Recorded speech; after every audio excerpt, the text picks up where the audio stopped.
Hello दोस्तों, जैसे कि आप जानते हैं ये है चंदा का घर और यहाँ पर अभी सुबह का टाइम है। देखते हैं आज की कहानी में क्या होने वाला है। चंदा इतने में बच्चे उठ जाते हैं और बच्चे खेलने लग जाते हैं। अरे सोनम, अपन खेलने चलते हैं।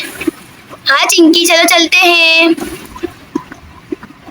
मम्मा तो सो रही है, मैं नहाने के लिए चली जाती हूँ। ठंडा पानी, ठंडा पानी, मुझे तो सर्दी लग रही है। मजा आ रहा है, मजा आ रहा है। ठंडा पानी, ठंडा पानी। इतने में एक शैतान बच्चा आ जाता है जिसका नाम चिंटू होता है और वो सबों को तंग करता है। उसके दिल में ख्याल आता है कि सामने डेजी नहा रही है, मैं उसको टक्कर मार देता हूँ। अरे किसने पानी गिरा दिया? ये मेरा सारा, मैं तो नहा रही थी, ये किसने टक्कर मार दी? इतने में वो शैतानी बच्चा देखता है कि सामने सोनम अपनी लिपस्टिक से खेल रही है, मैं उसको भी जाकर टक्कर मार देता हूँ। मेरी लिपस्टिक किसने खराब कर दी है? सारी मेरी लिपस्टिक मम्मा नहीं लेकर आई थी और ये किसने टक्कर मारी है मुझे? अरे चिंटू, तुम तो स्कूल में पढ़ते हो, मैं तुम्हारी टीचर को बताऊंगी, तुम सबों को तंग कर रहे हो। अरे जाओ बता देना, मैं किसी का भी कुछ भी नहीं कर सकता। चलो मैं अपनी तुम्हारी दूसरी बहन को ताकि।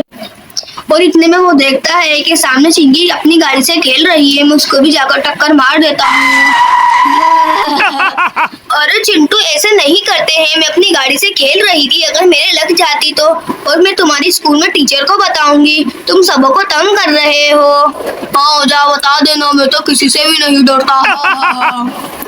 और इतने में वो गाड़ी लेकर चला जाता है दूसरे बच्चों को तंग करने के लिए।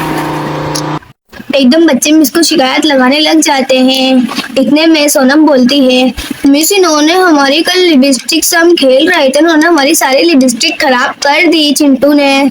और इतने में फिर चिंकी भी बोल पड़ती है, टीचर हम भी कल अपनी गाड़ी से खेल रहे थे, इन्होंने हमारी सारी गाड़ी खराब कर दी। और फिर डेजी भी बोलती है, टीचर हम कल स्विमिंग पूल में नहा रहे थे, इन्होंने हमारा सारा स्विमिंग पूल का पानी गंदा कर दिया। इतने में बच्चों को समझाने लग जाती हैं, बेटा अपन किसी को भी तंग नहीं करते हैं, सबका कहना मानते हैं, किसी को भी तंग नहीं करना चाहिए, सबके साथ अच्छे से पेश आना चाहिए। लेकिन जब चिंटू स्कूल आता है, वो जिसने इसकी लिपस्टिक खराब की थी वो उसके लिए लिपस्टिक भी लेकर आता है और गाड़ी भी लेकर आता है। और चिंटू आज से अच्छा बच्चा बन जाता है और उनको उनकी चीजें वापस कर देता है। चिंटू को अपनी गलती का एहसास हो जाता है और वो सबसे माफी मांगने लग जाता है। सोनम और चिंकी, मुझे माफ कर दो, मैंने तुम्हारे साथ बहुत बुरा किया, मैं आइंदा तुम्हारे साथ ऐसा नहीं करूँगा।